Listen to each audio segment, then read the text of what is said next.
Everyone, thank you for being here. Hi. As it usually happens, the title of my presentation slightly changed, but it's the basic same idea. So I'm going to share my screen with you to make my presentation. Just a minute, please.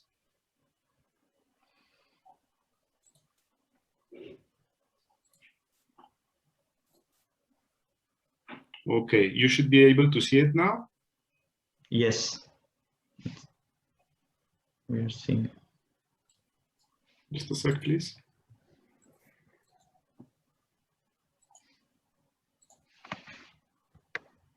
Okay. So as I told you, the title changed slightly. Now it is The Weight of Empire, Crime, Violence, and Social Control in Latin America, and the Promise of Southern Criminology.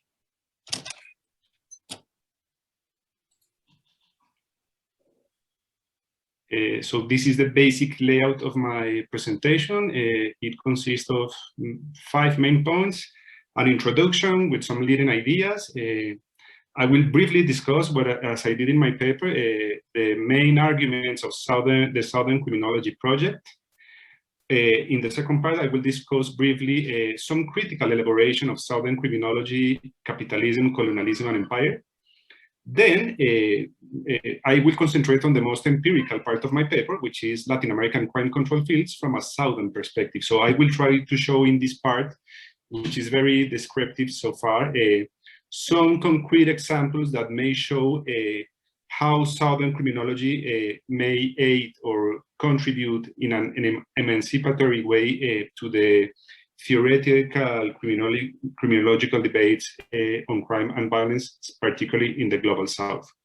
And in the final part, I will make some final remarks regarding the challenges and the potentiality of Southern criminology to assess not only the problems of crime, violence, and punishment in the global South, but also in the global North.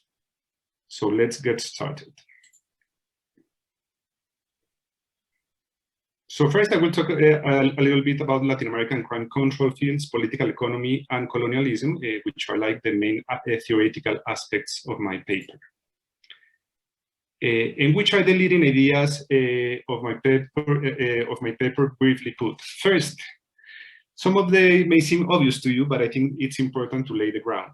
So the first one would be crime control fields are deeply connected to Latin American countries' historical trajectories and the dynamics of colonialism. Second, colonialism is not just a remand of the past, but an acting force that profoundly affects the political economy of Latin American societies. Third, the colonial matrix of power is still felt nowadays through extreme forms of violence, exclusion, and discrimination. Crime control fields play an essential role to uphold rather than eradicating different forms of oppression. And fourth, while an hierarchical global order, the international agenda of crime control topics plays a crucial role in defining the options available to Latin American countries. Such an agenda has been predominantly set by global North countries, which impose their worldviews and interests. Okay, let's go with the first part, the most theoretical aspect of the paper, which is the Southern Criminology Project and its main tenets. Briefly put, I would say that some of the most interesting, compelling, and relevant contributions of Southern criminology to the criminological debate are the following. First, it is necessary to decolonize criminology epistemologically and methodologically, which I think is one of the main aspects in which the Southern Criminology Project has focused so far. It's also important to assess current dynamics and structures of neocolonization, because colonialism is not simply an echo of the past, but a driving force of hierarchical and unequal relations between North and South. Another important aspect of Southern criminology is its critique towards mainstream criminology, mainly global North criminology, which naturalizes the modernizing project. From this perspective, criminology is a contingent product of global North society's historical, political, and economic processes towards modern capitalism, where violent conquest and colonialism played a constitutional role, which is often overlooked by Northern criminology. The South is also a part of global North societies. So this divide between the North and the South is not just geographical or geopolitical, but it's also a metaphor that indicates that in global North societies, a historical, political, and economic process towards modern capitalism, where violent conquest and colonialism played a constitutional role, is a key aspect that we have to take into consideration. Also, as I was telling you, in the North, we also see violence against marginal groups, not only in the South, which are targeted on the racial, class, and gender levels, such as ethnic minorities, immigrants, criminals, even women, the underserved poor, the underclass, those who do not fit within traditional gender categories. And finally, I discuss in my paper that the legitimation of a hierarchical world order fixes society's identities, always in polarizing and dichotomic terms such as developed, underdeveloped, industrialized, industrializing, modern, pre-modern, first world, second world, third world countries. So these are the main ideas that Southern criminology tries to put to the debate. Second part, a critical elaboration of Southern criminology. In this part, I based my arguments mainly on an interesting article by Ciocchini and Wiener, which, from a Southern criminology perspective, nonetheless, they make some interesting criticisms to kickstart the debate within Southern criminology. So, according to Ciocchini and Wiener, Southern criminology has focused on the transformation of hegemonic and hierarchical epistemological practices while leaving on the background the development of critical focus on structures and dynamics of neo-colonization integral to the current global social order. The categories of capitalism and imperialism are crucial to making sense of colonialism and how it creates and sustains the hierarchical categories of class, gender, and race. Another important concept that these authors introduce as a central aspect of Southern criminology is the debate on the concept and application of empire as the expression of the historical role of state violence in the expansion of colonialism, because colonialism and empire are living forces that shape social relations and geographies of inequality and oppression. They are enforced by state-led dynamics of disempowerment of social groups with the support of local, regional, and global market forces. So there's a connection of empire and neocolonialism with current systems of criminalization and subjugation on specific social groups. And finally, critical examination of the unjust outcomes of North-South unequal exchanges is therefore a main aspect, or should be a main aspect, of the Southern criminology agenda.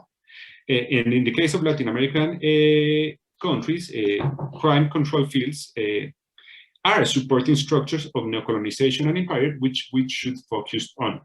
I don't have the space nor the time to assess the critique of Ciocchini and Wiener to Southern criminology. I think that's an interesting topic of debate, but I think that the main point they're making, and which is interesting, is that the next step for Southern criminology should be to focus on the actual practices, dynamics of crime control fields in the South, but also in the North, their interconnection, and to show that how the unequal relationships that and oppressive relationships that they establish are not just a reflection or a product of a colonial past or a hierarchical global order of the past, but actually it's an ongoing situation. And when we talk about colonialism and empire, they're not just relics from the past, but they are active forces that we should assess. Most of my paper, which is the third part, it's dedicated to the analysis of Latin American crime control fields from a Southern perspective. So what I try to do in this part of the paper is to put forward some examples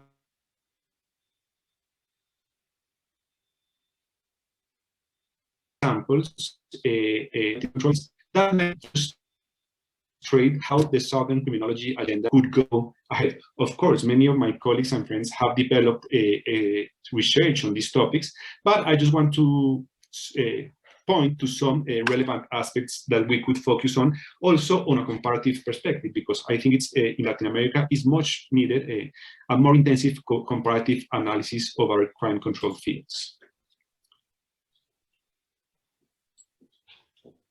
So first, a little bit of context. How can we understand crime and violence under the colonial matrix of power in Latin America? And here are there's some information or some data that which may frame the discussion. First, Latin America's population represents 8% of the global population, and it's victim of 33% of the world's homicides. The homicide rate in the region is 21.5 per 100,000 inhabitants, 3 times the global average. 17 of the 20 countries and 43 of the 50 cities with the highest homicide rates of the world are Latin American.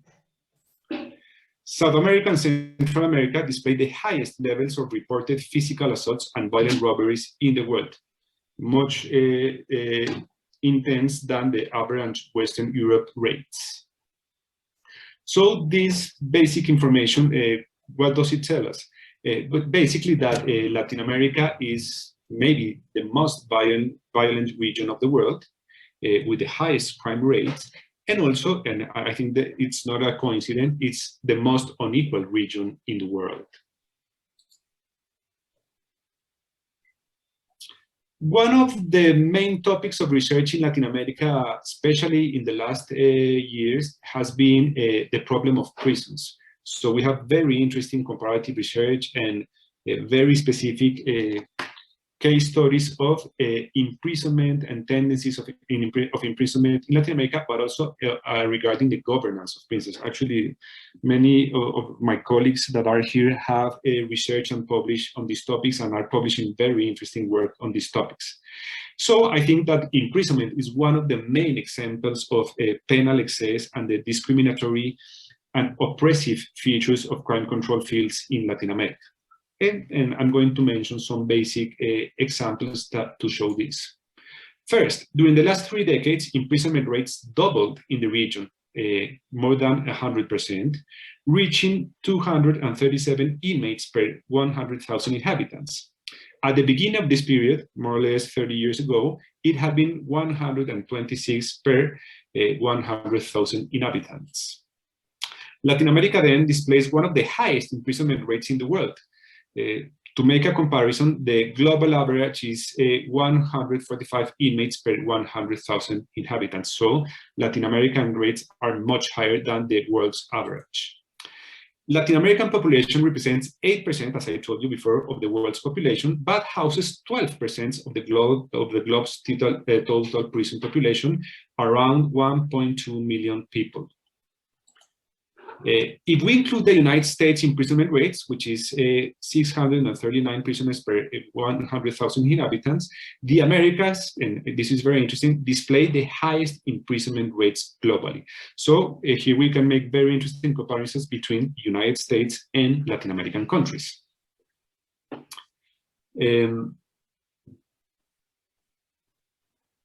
Another interesting aspect of research is how control policies, technologies, discourses, practices travel from the north to the south.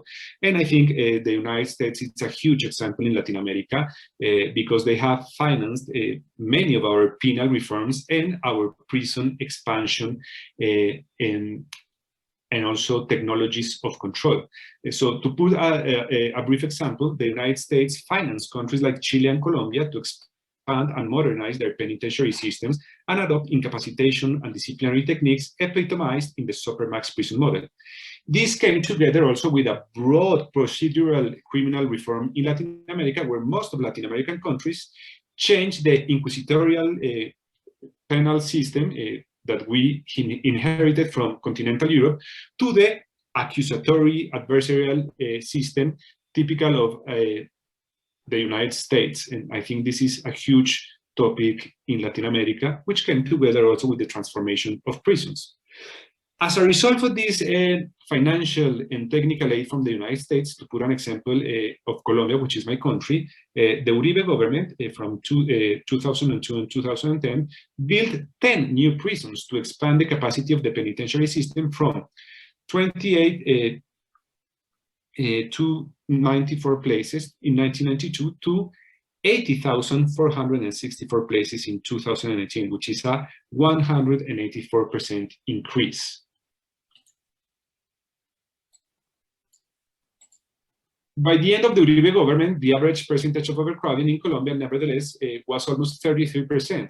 So even if we incredibly and at an extreme cost expanded our penitentiary system, prison population and overcrowding actually increased because of the crime control policies implemented in Colombia. And we had like an upsurge in overcrowding rates of, as I told you, 33% at the end of the Uribe government. And we went from 51,000 more or less prisoners in 2002 to 81,000 prisoners in 2008, a 58% of surge. And this was a tendency that continued on the Santos government, the following government, where we reached an historic high 50% rate of overcrowding, and also an incredible increase of prison population.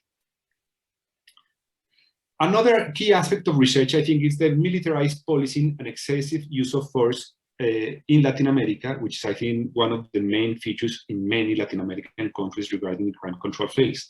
Also, to put some brief examples, the number of civilian deaths in 2017 at the hands of Venezuelan police forces, which is by far the most lethal police forces in Latin America, at least proportionally, exceeded 15 per 100,000 inhabitants, which means almost 5,000 civilians killed by police forces, which makes 25%, almost 26% of the total number of intentional homicides, a rate which is higher than the intentional homicide rate in the vast majority of countries. Well, and I know I'm running out of time, so I had a few more examples, but I'm going to skip them to jump to a couple of more examples and then to the conclusions. Also, I think it's a very interesting topic of research is the upsurge of police brutality during the COVID-19 pandemic. In Latin America, there's been lots of social tension and upheaval because of the COVID-19 pandemic, which has resulted in a very repressive response from Latin American states regarding social unrest. So to give a brief context, according to the Economic Commission for Latin America and the Caribbean, the pandemic brought approximately 22 million people below the poverty line in 2020.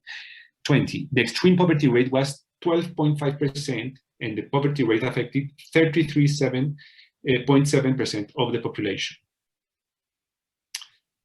Well, I'm going to keep some information because I'm running out of time.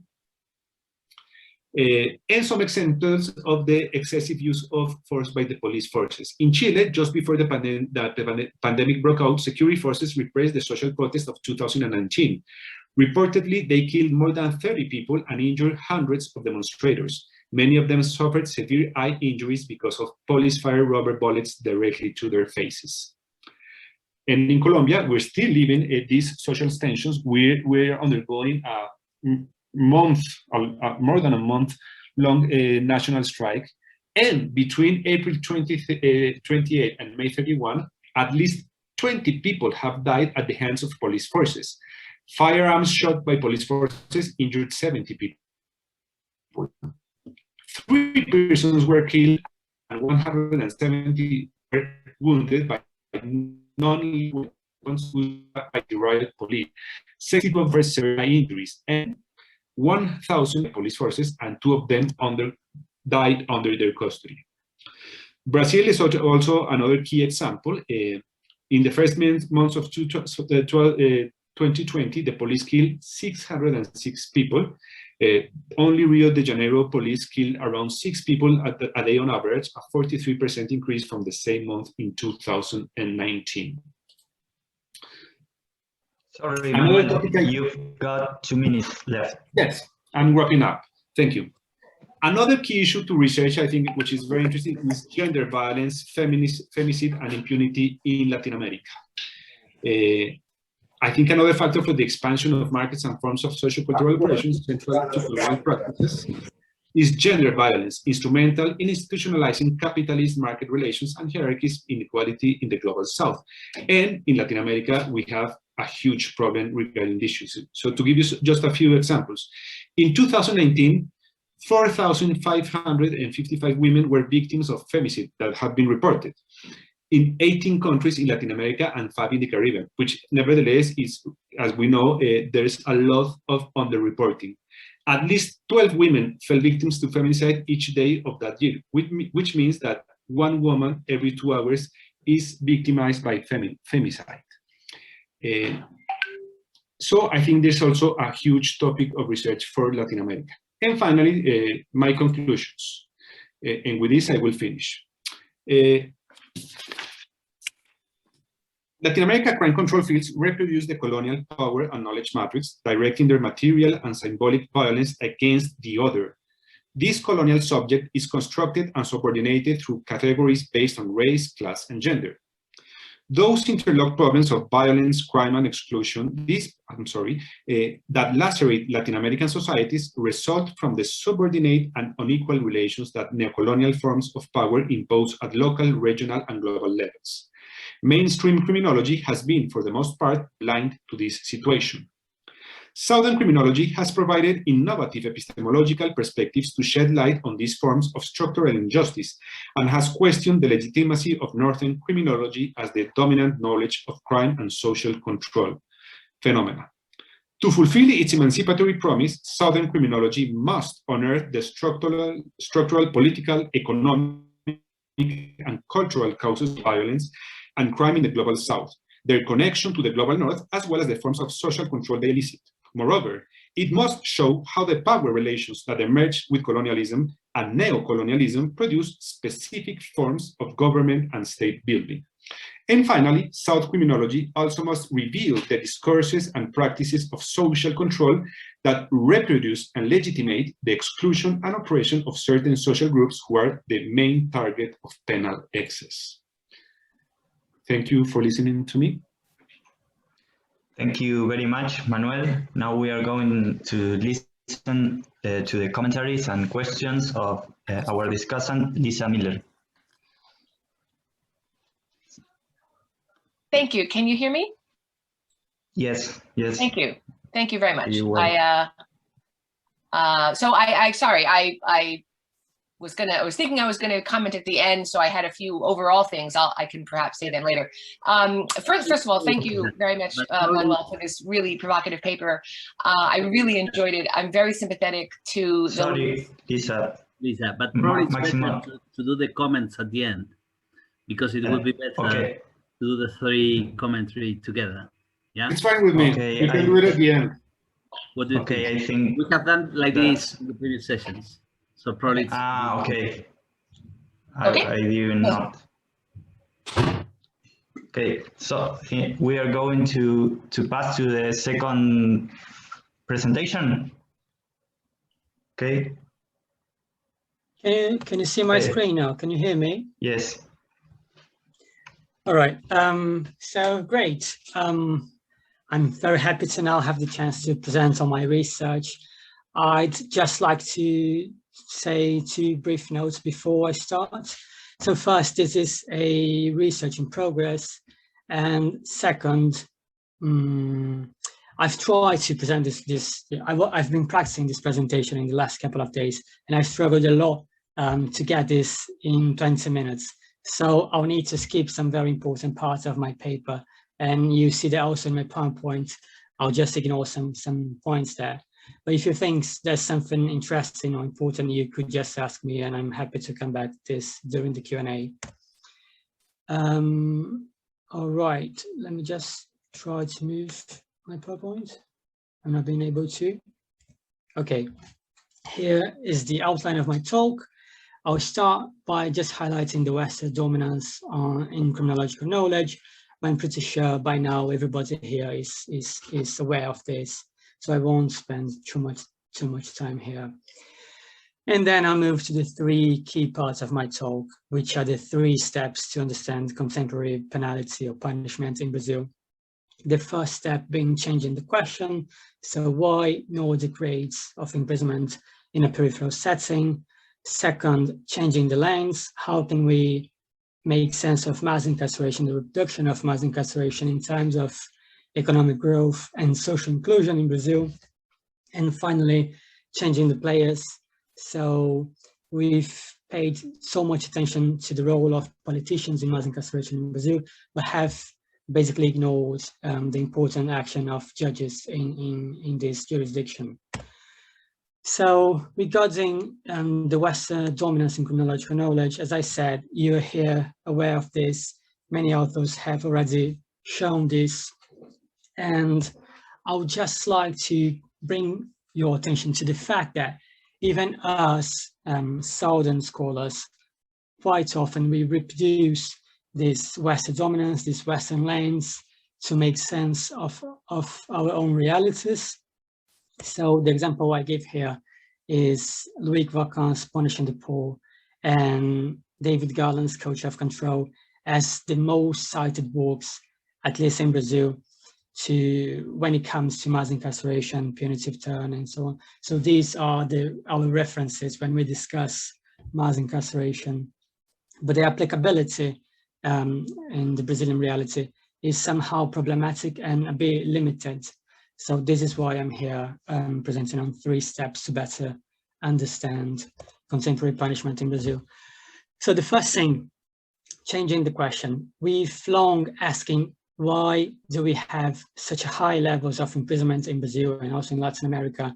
Well, my claim is that we need to first understand why and how did we have such low levels of imprisonment until the 80s and also 1990, at least in Brazil.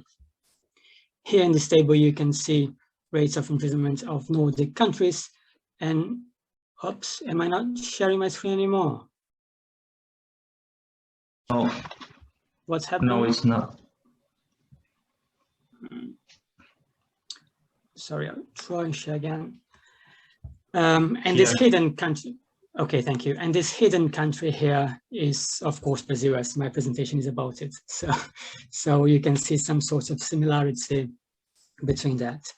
And to make sense of this similarity, of these low levels of imprisonment until the 80s in Brazil, I believe we need to understand at least 3 main points. The first one being the predominance of domestic punishment, potentially as a colonial heritage in Brazil, then the late process of urbanization, and finally the predominant use of detention over imprisonment when prison gets some sort of centrality in the Brazilian society. So the first thing, if we are to understand the reproduction of what's been a common feature of sociability in Brazil, which is domestic punishment, we need to get back to colonial times. And our colleagues have already highlighted many important issues on this, so I won't spend too much time here. But if we take indigenous genocide as one of the main institutions of colonial times, this made possible the primitive accumulation in Brazilian lands, so by Portuguese people, European people, and so on. And as another great institution of colonial times, this is slavery, which was basically the mode of production in Brazil. It was the responsible for the colonial economy in Brazil. And if we consider a society in which slavery was predominant and was an institution until 1888, we can understand how domestic practices of punishment were the prevalent source of punishment. The society was basically divided between senhores do engenho, which were the rural landowners, and slaves or enslaved people. So those powerful landowners, they were able to enforce punishment within their lands as they pleased, so the way they want, with no further public or state control over this.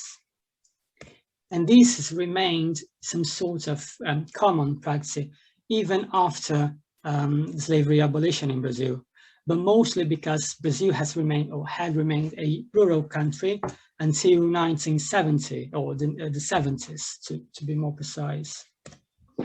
I won't have time to go over punishment in post-abolition rural Brazil, but what I'd like to highlight here is that personal dominance and relations of dependence were more important and more effective mechanisms of social control and order production in that sort of society. So this is why domestic punitive practice were able to guarantee both material conditions and the social relations with the reproduction of social order, whereas in the global north, prison was already the central institution of punishment.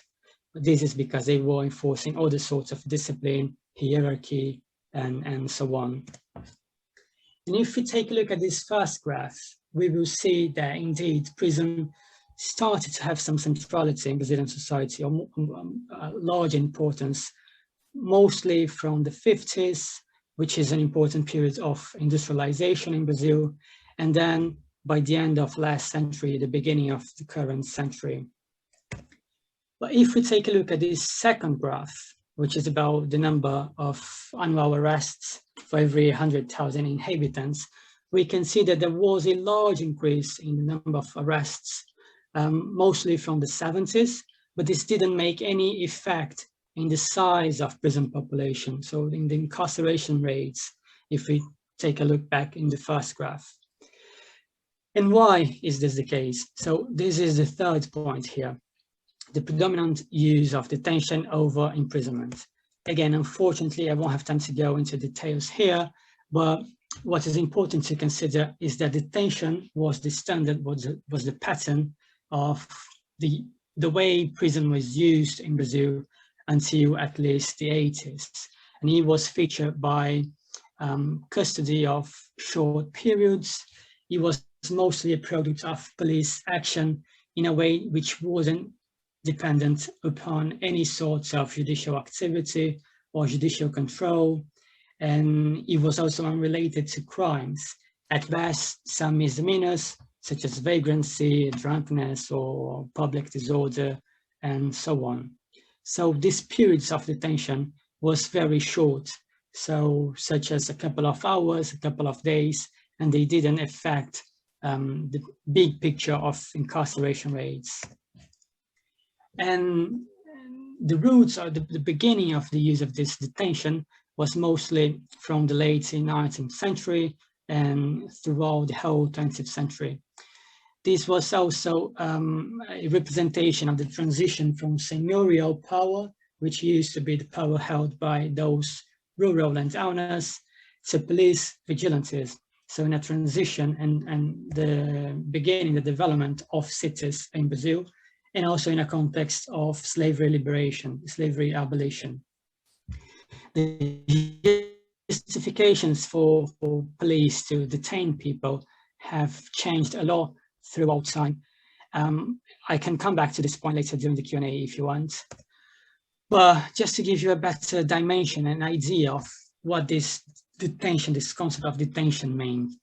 If we go back to late 19th century and the beginning of the 20th century, we will see that the vast majority of prisons wasn't followed by even police inquiries. So there was no further charge, there was no conviction, nothing like that.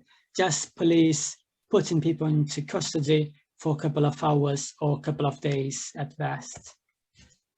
And this kind of remained the same during more recent past in Brazil, in the context of military dictatorship from 64 to 85.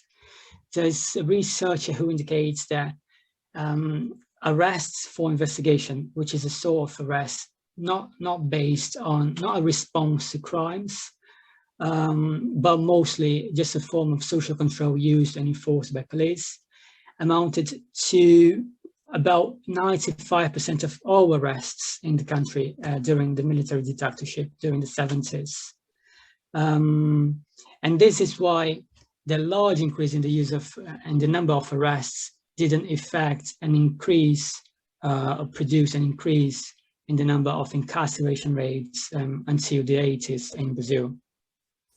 And following the transition to democracy, all these sorts of detentions, administrative detention, arrest for investigation, they had an end, and they gave place to judicialized arrests. So nowadays in Brazil, with the post-dictatorial constitution, all sorts of arrests require an immediate legal manifestation by judges, who will in turn either release or transform those caught in act arrests into pretrial detention. So this basically means that people who would spend just a couple of hours or days in prison, now they remain for longer periods, like months and potentially years, just as a pretrial detention. So the main idea here is that prison is now under a new temporality in Brazil. So the previous form, the prison's pattern, which was detention as a key feature of police vigilantism, gave place to imprisonment from the transition to democracy in Brazil. Okay, so the second topic here is changing the lanes. So how to make sense of political economy and punishment in Brazil. There have been so many scholars who have shown some correlation between high rates of inequality, poverty, and unemployment, and also high rates of imprisonment. But what happened in Latin America was a different pattern. So also the two other scholars presenting in this very session, Manuel Iturralde and Maximo Sozzo, they have also discussed this, and Maximo will talk about this in his presentation, so I won't take long here. My point is not that political economy is not related to punishment in Global South, or is not important to punishment in Global South, but my claim is that we've been ignoring or marginalizing some important relations that have been simply taken for granted in the Global North, because they are long in a historical perspective in that context, but are not in the Global South.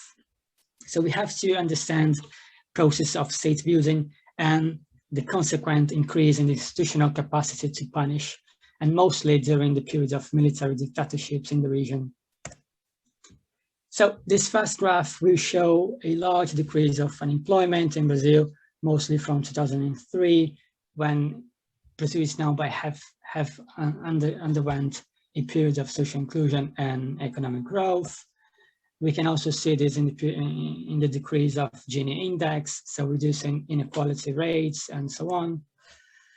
And this period of social inclusion was not only a producer of economic growth, but also a product of political choices. So we can see here not only an absolute increase in public expenditure in education and social assistance when compared to public security, but also a proportional increase in these two first categories, and which is opposite to the public expenditure in public security. But following this, we would be expecting a reduction in imprisonment rates in Brazil, or at least a neutralization in the increase of mass incarceration. But this didn't happen, or hasn't happened yet. So if we take a look at this second graph, which is a comparison, so the dark bars are related to the period of the rise of neoliberalism in Brazil, and the light gray is the period of social inclusion. And we can see they followed the same level of increase. So not even the level of increase in mass incarceration, in both incarceration rates and prison population changed from this period of social inclusion. And how can we make sense of this?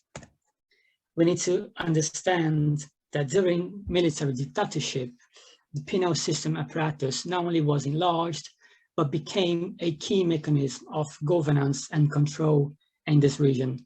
And of course, we need to consider that the standardized use of prison at that time, as I said, was through detention, not imprisonment. So this is why they had relatively low levels of imprisonment at that time. I'm here just listing some common features of the military dictatorship to show you the centrality of the penal system apparatus. This table can give us a better idea of this enlargement of the penal state. So it's the ratio of police per every 100,000 inhabitants. And we can see that during the period of military dictatorship is when there was two large periods of increase in this ratio. So take, for example, from 58 to 68, increase from 33 to 63, and only 3 years later, it nearly doubled again to about 110. But this data here may be a bit problematic, and I'm happy to come back to this during the Q&A. And what followed the period of military dictatorship in Brazil was that rather than dismantling this penal state, the process of redemocratization in Brazil basically endeavored to make Brazilian penal humanitarian, so all the legalities and so on became part of or somehow related to the human rights framework and so on. So, and in addition to this, penal state was further increased in Brazil, and this comprises both the increase in police military personnel and also other in other dimensions such as judges and clerks, prosecutors and their assistants, that would be a response to the delayed response of criminal justice, you know. So this was following something as a human rights perspective. So let's try and make these judicial processes shorter and so on. And also the construction of prisons as a way to fight prison overcrowding. So what we can see is that the period of redemocratization in Brazil was responsible for further expansion and the rationalization of the use of penal state, penal apparatus in the country. So finally, changing the players. So far, I've just highlighted some issues on political economy and other issues from institutional point of view. But of course, we need to consider human agency in the reproduction of mass incarceration. As Pascal said, conditions change, but they don't have the power to change. Only things and materials and people have powers. So we need to understand human action in a given context, which was exactly the context I've just highlighted or presented to you right now. And when human agency is considered in all these analyses of mass incarceration in Brazil, we are often talking about the role of politicians who've passed tougher and tougher laws. So 2 pieces of law are given as way of example: heinous crime law and drug law, which would represent a hegemonic way of doing penal policies during both the neoliberal period and also the period of social inclusion. But my claim is that in so doing, we've been ignoring some important policies towards decarceration, which weren't able to transit from the reality of the books to the actual reality, mostly because judges are kind of on the front line, acting as internal resistance against decarceration. I'm sure I'm running a bit out of my time, so I'll try to be quick here. I could talk about pardons, presidential pardons, which have been an important mechanism of reduction in prison population in countries such as Italy and France. I won't have time to go over this, but I would just like to highlight that the pardons granted since 1990 have been more and more inclusive in the country. So more and more people would be benefiting from these pardons, although we haven't seen the results from this. And in terms of penal legislation, I'll just highlight the issue on the law on precautionary measures, which was a recent law in Brazil. This law was responsible for adding some alternatives to pretrial detention. And before this law, so take, for example, the numbers of 2005, pretrial prisoners amounted to 38% of the whole prison population in Brazil. And after this law, so nowadays, the percentage of pretrial prisoners just increased in Brazil. So it's now 45%, which clearly shows that something at a political level was done, but there was something there. It's not allowing changes to happen. And another interesting law is this penal law on detraction.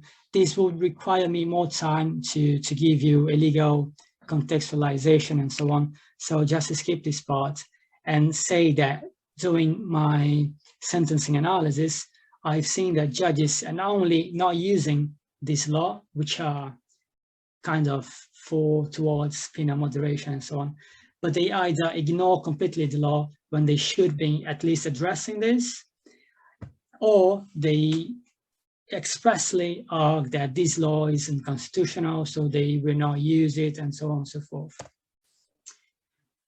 Okay, this gives us kind of an idea that there has been some political efforts and changes toward incarceration, but something was preventing changes to happen. And here I would start to discuss the role of judges.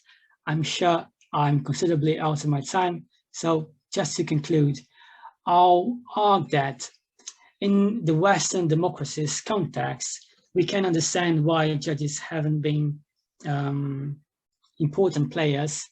In the past, they used to be considered as platonic guardians, tolerant and lenient against crime. So they experienced a decrease in their discretion power, right? And this was exactly the opposite in Brazil. They have been experienced an increase in their discretion power. And also they have undergone a process of political, social, and economic empowerment in Brazil. There are other issues that I could list to justify the importance of judges, but again, I'm happy to come back to this point during the Q&A. I'll just highlight that in Brazil, they are very important. There has been some research on sentencing on judges. So for example, Marcelo Semen, who is a judge himself, he concluded doing analysis on drug trafficking that Brazil has indeed a liberal legislation, but we suffer from authoritarian practices, which are the pattern of judicial action. And here I just listed some common features of sentencing in Brazil, but again, I think I won't have time to go through this. In the Q&A though, I could come back to the point of judges and sentencing during COVID times, because this would require less legal contextualization. So I'm very happy to give you a better idea of the role of judges in the mass incarceration and how they are dealing with COVID nowadays. So just to conclude, why Nordic rate of imprisonment until the 80s?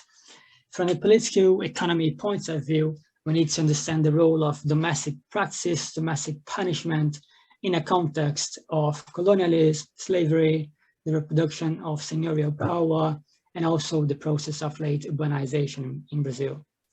And from an institutional point of view, we need to bear in mind that until the 80s, the sort of custody in Brazil, the way prison was used was through detention, which is basically just short period custody, and not imprisonment, which is a mid or long-term duration. In terms of the conditions of possibility for the reproduction of mass incarceration in terms of economic growth and social inclusion, we need to understand a process that took place before this. So the increasing institutional capacity to punish. During military dictatorship, the penal apparatus became a key element of governance and control and the production of order in the country. And the transition to democracy just further expanded that and rationalized the use of penal apparatus, trying to make penal apparatus more humane in the country. And finally, we also need to consider agency, human action, and not only be limited to this idea that politicians have passed tougher and tougher laws, but there have been some political efforts and choices towards incarceration, but it didn't thrive. So we need to understand that judges are the responsibles for preventing these policies towards incarceration to happen. So they are resisting from within, and in so doing, they are boosting mass incarceration in Brazil. So that's all for me. Thank you very much, and sorry, I know I've spent more time than I should. Thank you, Luis. Now we are going to hear the presentation of Maximo Sozzo, the last presenter in the session. His presentation is titled Inequality, Welfare and Punishment, Comparative Notes between the Global North and South. Maximo? Well, thank you, Waldemar. I don't know why I couldn't share my presentation. It was working okay before, and now it's not working because I have to change room in the middle because there were some works in my house. Sorry for that. So let's see. I don't know why I am. So I can start just saying. You've got the share screen button. Yes, I am putting this, but I don't know why it doesn't appear. It doesn't appear the. Let's see. Now. Yes. Yes, we are seeing. Thank you. So as Waldemar said, my presentation today will be around the connections between inequality, welfare, and punishment. So in some way, my presentation today, my paper today, is connected with 3 lines of my work in recent times. First, an interest on theoretical frameworks in contemporary sociology of punishment, particularly the rebirth of the political economy of punishment in a comparative perspective. Second, the problem of translation of ideas, of concepts, arguments from the global north and global south, and more generally the discussion about southern criminology that Manuel has referred in the first presentation, and in the last, but not the less important, understanding penal trends in Latin America and in understanding penal trends in Latin America and in Argentina particularly.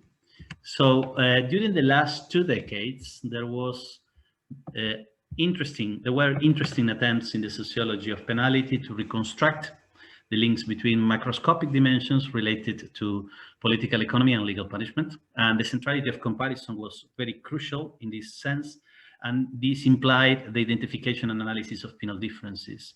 In this rebirth of the political economy of punishment in a comparative perspective, there is an important degree of theoretical and methodological heterogeneity. But I want to highlight 2 specific common arguments that acquire in this literature the character of strong statements. First, that the levels of social inequality are directly and positively related to the levels of punitiveness. The higher the level of inequality, the higher the level of punitiveness, and vice versa. Second, that the levels of welfare generosity, both in quantitative terms, volumes of social spending, and in qualitative terms, universality as opposed to focalization and conditionality, are directly and negatively related to the levels of punitiveness. The greater the generosity of welfare, the lower the level of punitiveness, and vice versa. These 2 arguments are deployed in some cases to account for penal variation over time, and in other cases to account for penal variation across space. So we have a couple of very important theoretical explorations, like the work by Cavandino and Dignan, that tries to connect the different types of political economy in advanced societies, and they use 4 different types: the neoliberal economy, the conservative corporatist economy, the social democratic corporatist economy, and the oriental corporatist economy, and the levels of punitiveness. So, for example, they sustain another empirical finding which fits well with our analysis, is that as a general rule, economic inequality is related to penal severity. The greater the inequality in a society, the higher the overall level of punishment, or in another phrase, more corporatist countries, and especially social democracies, generally have higher welfare spending and low punishment levels. Another very important framework in this direction was the work by Nicola Lacey that has started in the first decade of the 21st century. She also uses types of political economy, but in a different sense, comparing only two types, legal market economies and coordinated market economies. But she also produces some assertions that could be connected with the ones that I just read on the Cavandin and Dignan work. But there is also a huge and interesting group of researchers that have produced complex empirical explorations of these connections using statistical models. For example, the work by John Sutton, who analyzed the evolution of punishment in common law countries and OCDE countries in the periods 1955, 1985, 1960 and 1990 and 1960 and 2000. We can also mention the work by Weston and Beckett on the relation between welfare expenditure and incarceration in the 50 US states in 1975, 85 and 95, or the work by Downs and Hansen on the relationship between welfare expenditure and incarceration in 19 countries of the OCDE in the 1980s and the 1990s. But probably the most important work in this direction has been the one by Tapio Lapisepala, a more ambitious comparative study using first a sample of 25, then of 30 industrialized countries, individually considered and grouped in 6 clusters. He analyzed variations across space and time. And like Sutton, he constructs this exploration within an increasingly complex model that includes many variables and not only the ones that I have highlighted so far. So, for example, he said there is an inverse relationship between commitment to welfare, the generosity of welfare provision, and the scale of imprisonment, something that he has repeated in several texts. All these significant precedents have in common to assert the existence of a significant relationship between variations in space and time of the levels of punitiveness and the levels of social inequality and or welfare generosity. These approaches also share considering this relationship as complex, avoiding unilateral and simple schemes by elaborating a broader picture of relevant dimensions in which these influences are inscribed, both in empirical and theoretical terms. However, at the same time, the levels of social inequality and welfare generosity frequently appear as central synthetic indicators of this more extensive series of processes and elements, economic, social, cultural, and political, that effectively impact on the levels of punitiveness. Another common feature of this literature that is very, very interesting is it's almost exclusive focus primarily on national cases from the global north. Again, Lapisepala here is more or less an exception because he's the one who has advanced more in including other national contexts beyond the global north, but always playing a secondary role. But however, he recently stated in his last text that he has published on these issues, level indicators reveal an important differences between the OECD USA countries and non-OECD countries. While welfare, prosperity, and general development correlate negatively with imprisonment in the first group, the relationship turned positive in the later group. This is an important reminder of the fact that the same factors may have opposite effects and consequences in different environments. I think that this quotation is particularly interesting for my presentation today. So I tried here to southernize this rich debate as using the expression that we used in our recent book on Southern criminology. So I will turn my gaze toward regions of the global south that has not been present as such until now in this literature, that is Latin America.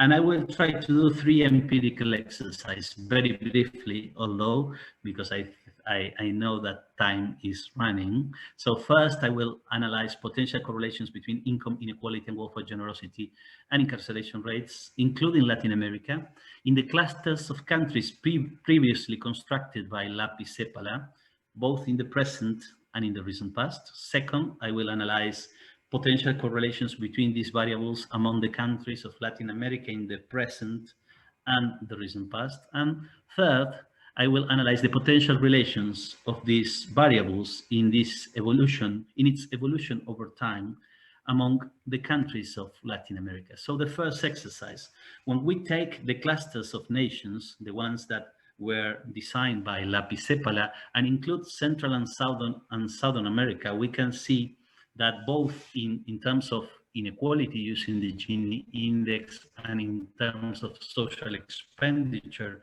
using the percentage of social expenditure of the gross domestic product in the year 2018, the last year available for all these countries, all these regions, we can see a very strong correlation in both cases. So in some sense, in this direction, we can see exactly the reproduction of the empirical evidence to sustain these strong statements that I have identified before. In the case of social expenditure, is almost perfect. But if we look at the same relationships in 1992, the picture is completely different, both for inequality and for social expenditure. So the correlation disappeared. And that's very, very important because many of the studies, of the empirical studies that have been done in the last years have shown that the relationships between income inequality and our welfare generosity with incarceration rates have changed over time. So when we work at the level of country clusters, something similar happens, although with a different periodization.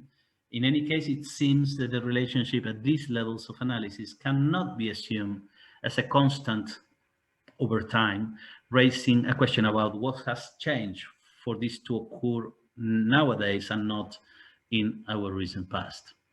When we look in the second exercise inside Latin America, in order to understand penal differences in Latin America, and Manuel and Luiz both has referred to the impressive growth of incarceration rates in Latin America in the last years, and I will go back to this in the third exercise. But when we take a photograph of Latin America and try to understand penal differences using these connections, again, we could not see a strong correlation in the last year. Here is the picture using inequality, and this is the picture using social expenditure. So this is quite clear if we look at the numbers directly. So for example, countries like Uruguay with very high social expenditure and very low levels of social inequality in 2018 is one of the countries that has the biggest incarceration rates, the higher incarceration rates. And by contrast, Guatemala is a country with a very high level of social inequality, very low level of social expenditure, but has the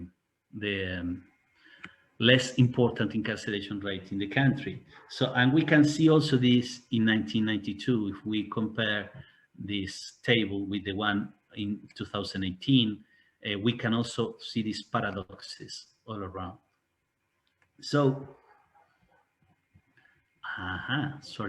So, to argue that this lack of impact of the different levels of income inequality and social expenditure to understand penal differences in Latin America is not related to the greater or lesser heterogeneity across national borders. I can go back to this in the Q&A if you're interested, but rather to the fact that these existing differences occur above in the case of inequality or below in the case of social spending, a threshold that makes them inconsequential in order to produce an effect on the level of punitiveness, and Luiz has mentioned this briefly. So in my third exercise, and the last one, I try to see these relationships between social inequality and welfare expenditure with incarceration rates through time. So we can first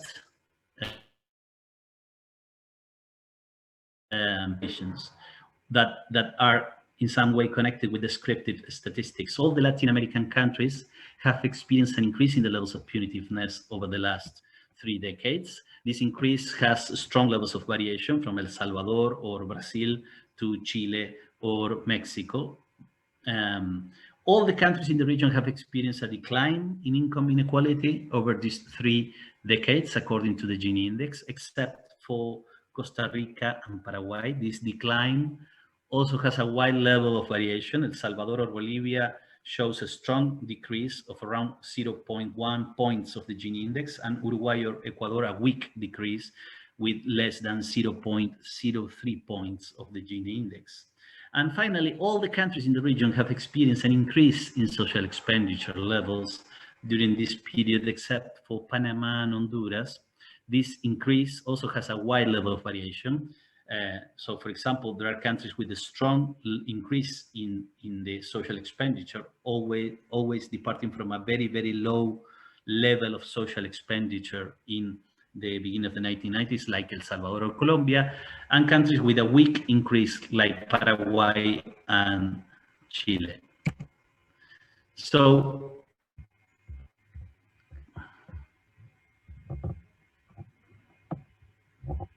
beyond the degree of variation in these trends, around these three indicators across Latin American countries, already from these descriptive statistics, it is observed that the combination over time stands in stark contrast to that observed in previous studies around the global north.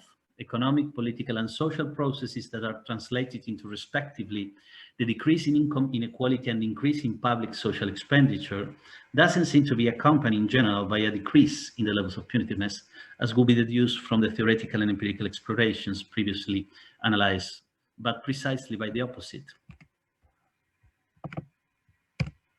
So this is also confirmed, and I will jump this through regression analysis on this data, both in the case of welfare expenditure, in which we can see also a positive connection that is statistically significant between welfare expenditure and the increase of incarceration rate, and in the case of income inequality, in which there is no statistically significant relationship. So these empirical exercises related to Latin America show that the strong statements constructed through explorations focused predominantly on global north context that claim that the diverse levels of social inequality and welfare generosity are key to understanding the different levels of punitiveness across both time and space have certain limitations to travel towards the global south, at least to this region of the global south. While they can help to understand what happens at certain times and places, they are not universal, placeless or timeless connections. These three empirical exercises involving Latin America open up a series of fundamental questions. Why the correlations between income inequality and welfare generosity and punitiveness are significant to understanding the differences between clusters of countries in the world today, but they were not relevant in the recent past. Second, why are the levels of income inequality and welfare generosity not related in Latin American countries to the levels of punitiveness, both today and in the recent past? And third, why in Latin America, the increase in social spending and the decrease in income inequality have not been accompanied in recent times by a decrease in punitiveness, but by an increase in it. And in part, Luiz's presentation addressed this point directly in relation to Brazil. I don't want to answer these questions in this paper that are very difficult questions, but I want to also share finally two intertwined points that from my perspective would be crucial when facing the difficult task of answering these questions. First, these empirical exercises embody a style of comparison that in the best case could be the starting point, but not the end point of the analysis. They serve precisely to install these type of questions, but not to answer them adequately.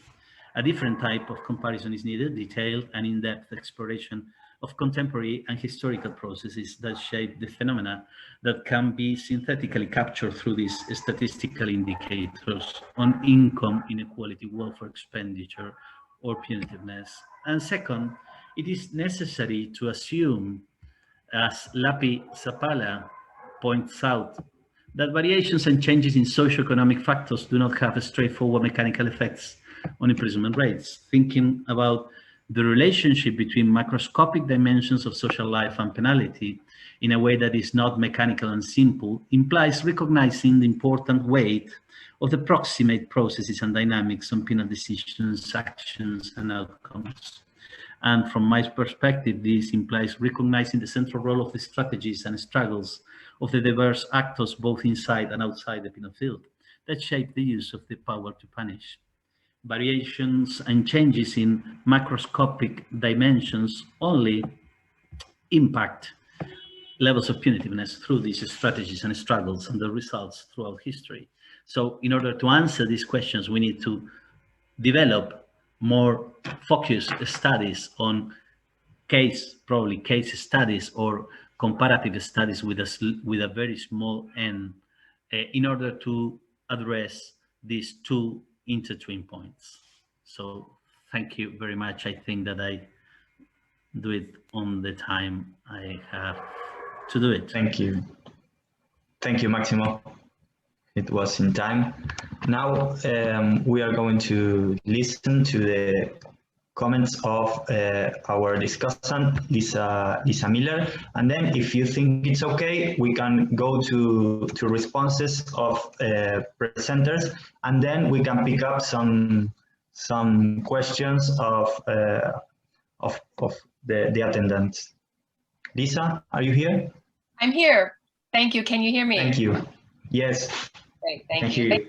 Thank you so much for inviting me to comment on these excellent papers. I'm really honored to be here. This is a fantastic group of scholars. I'm a bit of an interloper. I'm a political scientist, not a criminologist. I study the global north, not the global south.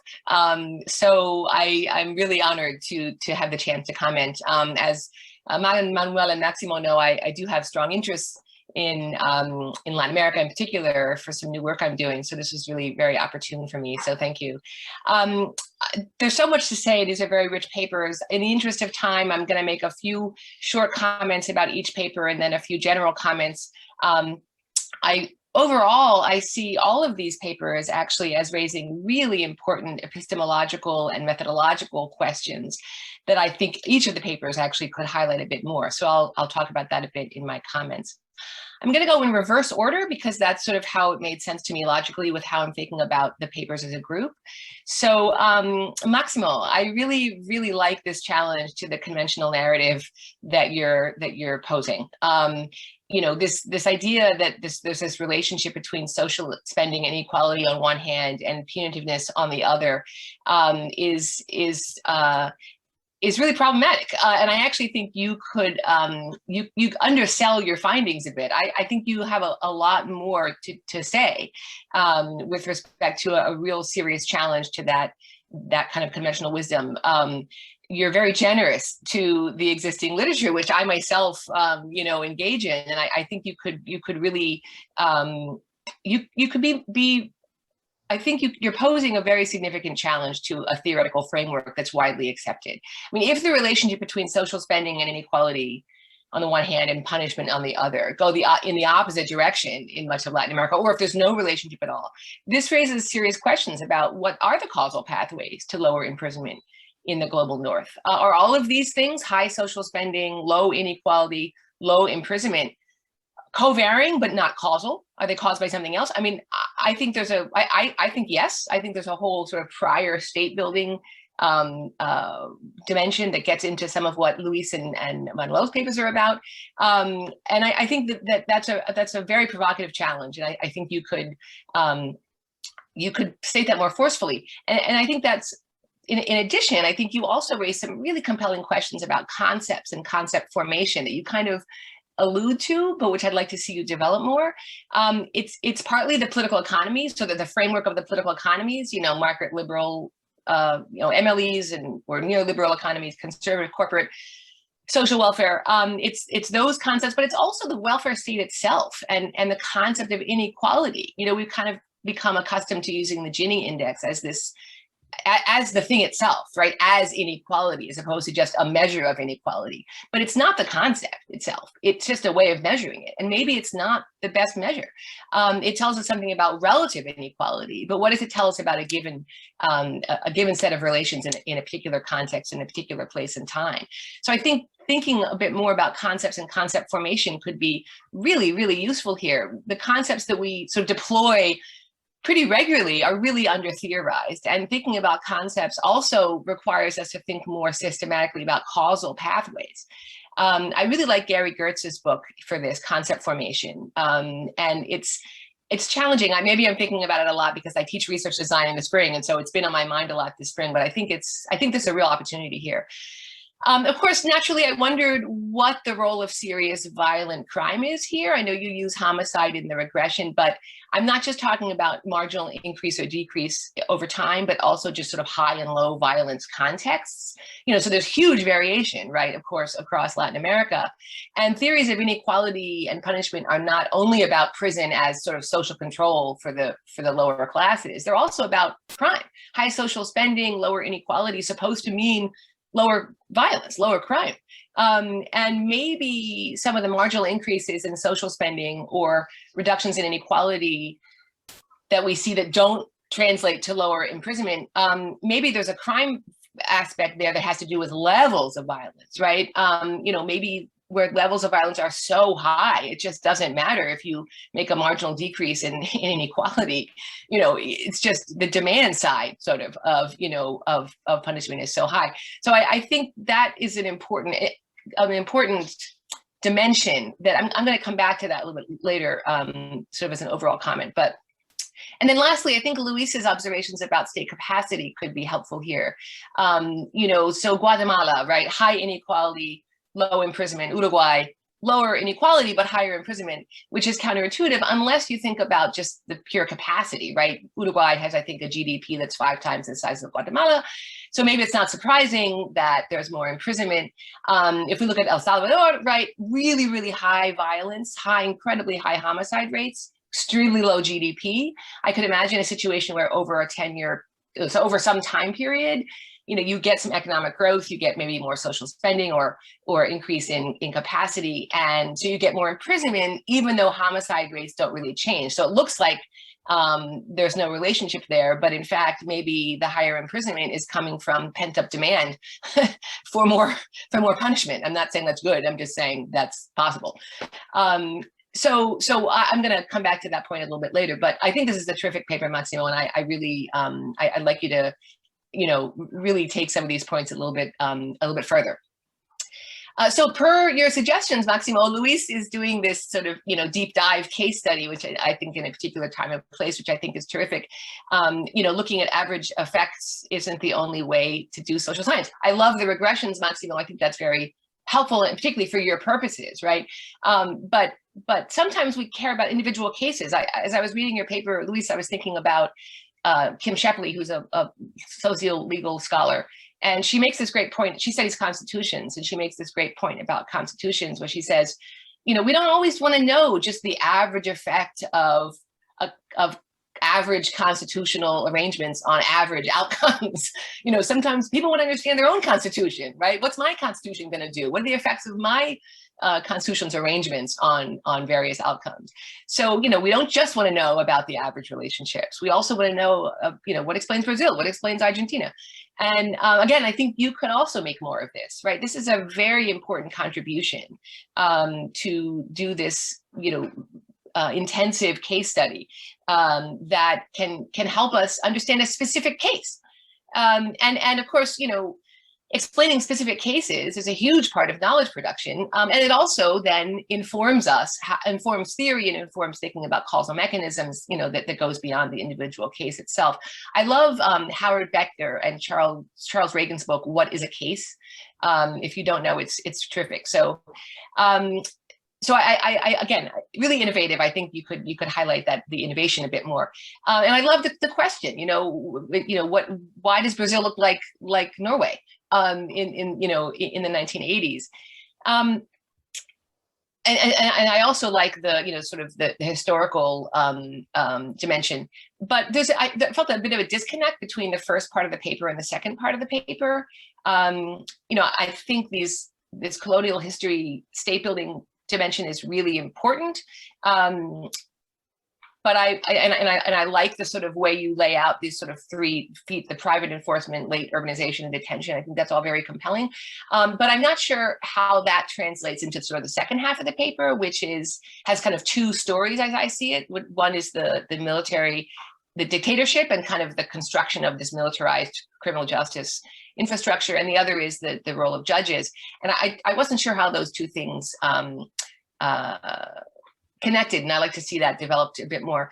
On those two kind of causal stories you offer, I really found the role of the dictatorship in increasing state capacity for the criminal justice apparatus really compelling. I think there's a kind of bureaucratic argument here that you don't really draw out that could be developed more. You know, once you have this infrastructure that, you know, get this, the re-democratization regime, you know, gets to use it.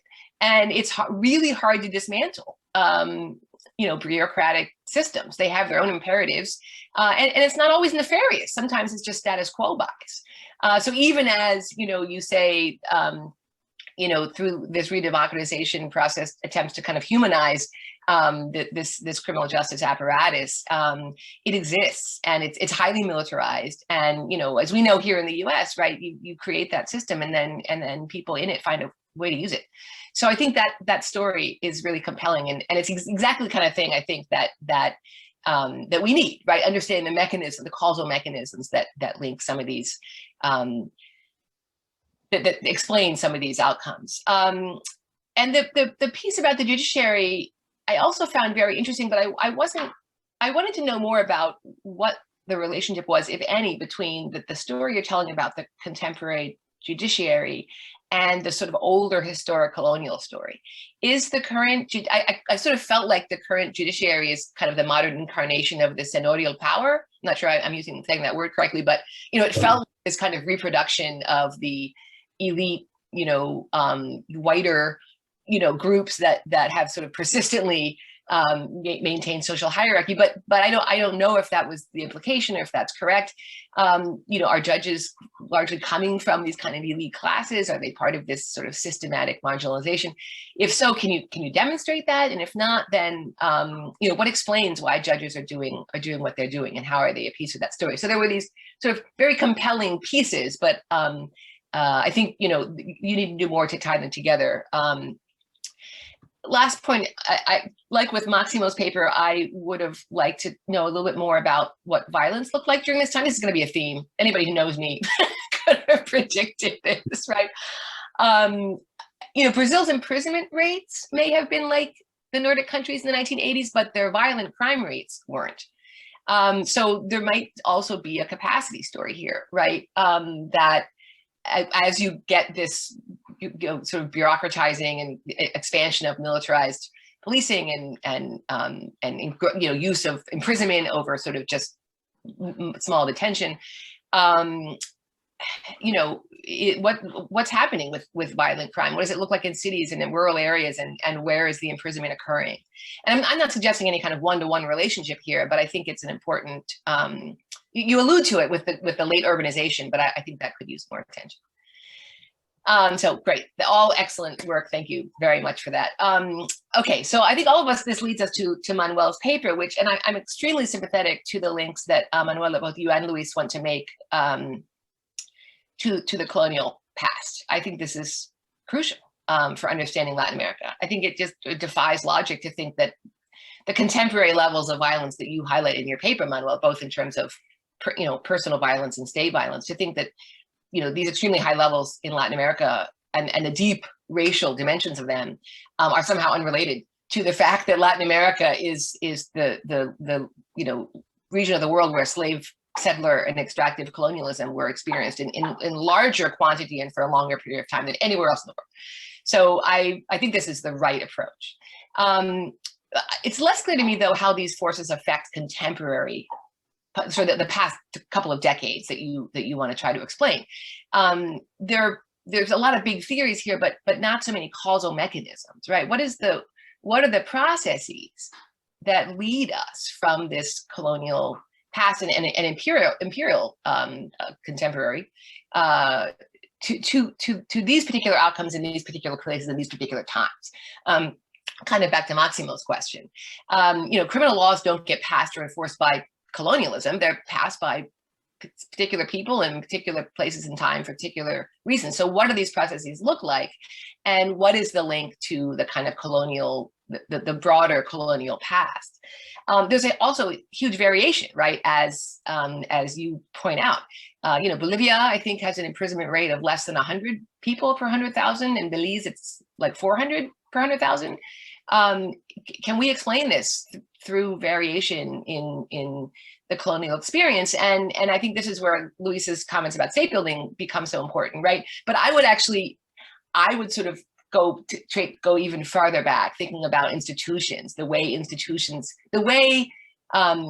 get constructed and political economies intersect with institutions over the long period of state building, and what those institutions do for how democratic politics eventually emerge in Latin America in different ways in different regions, which I think probably have some close relationship to levels of slavery, levels of settler colonialism or colonial extraction. So I think that for me, I wanted to see more of what those mechanisms might look like. I think you're also asking a lot of sort of the crime control field. So you're asking for a lot of explanatory power from the crime control fields in terms of explaining violence and inequality in Latin America. I like to widen the lens and think a bit more about other state and societal institutions. And let me come back to violence for a minute, which I think I'd like to encourage all of you to theorize violent crime a bit more. From my perspective, this relationship between violent crime, state violence, state building, and state capacity is really fascinating, and really needs more theoretical and empirical development. From my perspective, the same institutional developments, the same political economies that give us, these exceptionally high rates of violent crime in much of Latin America, or parts of Latin America, are the same institutions that then give us a lot of state violence in response. So if there's something to that, why is that, right? What does the development of those institutions look like? And what does the contestation look like to try to do something other than respond to violence with more state violence?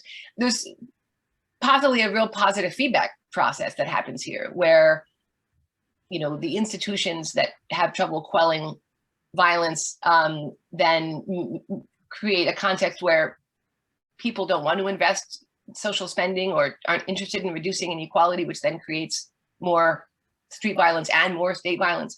But I think that's probably true in some cases, but it's also possible that gets disrupted.